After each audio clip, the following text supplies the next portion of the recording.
एक समय की बात है। एक प्रसिद्ध ऋषि गुरुकुल में बालकों को शिक्षा प्रदान किया करते थे।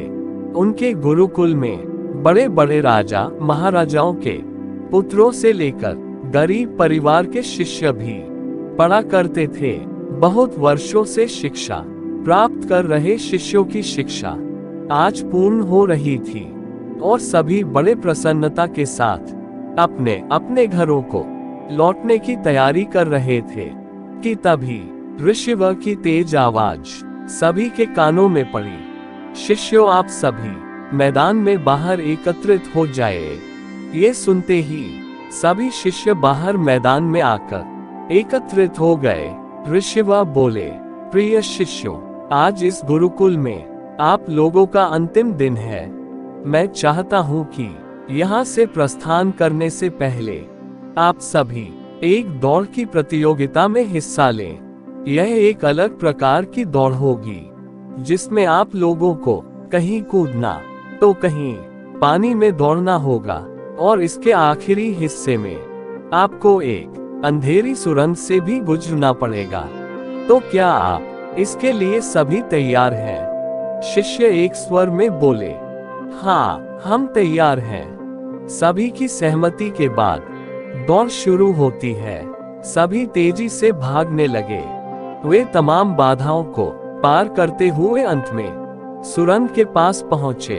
वहां बहुत अंधेरा था और उसमें जगह जगह नुकीले पत्थर भी महसूस हो रहे थे जिनके चुभने पर असहनीय पीड़ा का अनुभव होता था।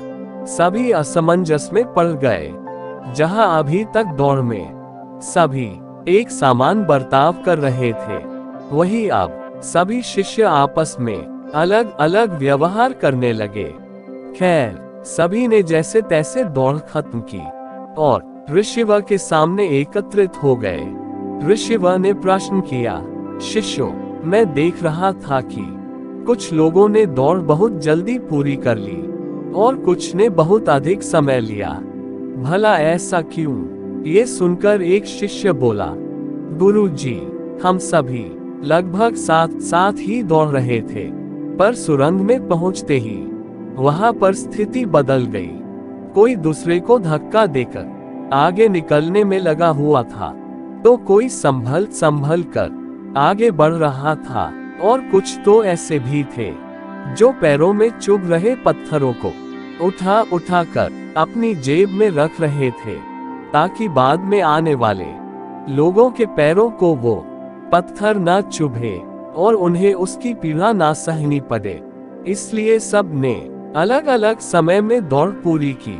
ठीक है, ऋषिवर ने आदेश दिया, जिन लोगों ने पत्थर उठाए हैं वे सभी आगे आ जाएं और मुझे वो पत्थर दिखाए।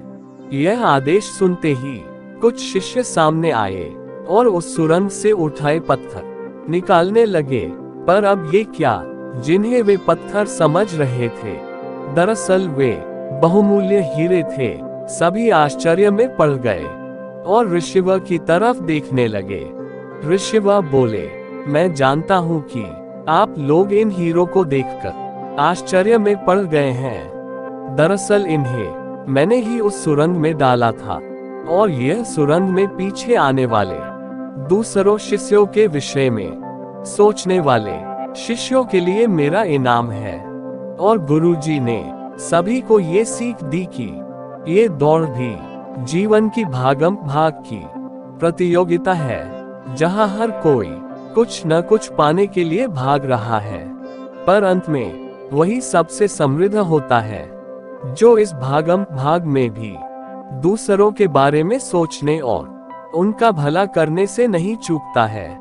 तो दोस्तों, इस कहानी का सार यह है कि हमारे जीवन में हमें किसी भी स्थिति में परोपकार जरूर करना चाहिए, क्योंकि परोपकार का फल बहुत मीठा होता है और वह परोपकार करने वाले को ईश्वर से मिलता भी बहुत कुछ मिलते रहता है। तो दोस्तों, आप लोगों को कहानी अच्छी लगी हो तो लाइक करें, अपने सभी मित्रों के साथ शेयर करना ना भूलें और आप इस चैनल पर नए आए हैं तो कृपया चैनल को सब्सक्राइब जरूर कर दीजिए। धन्यवाद।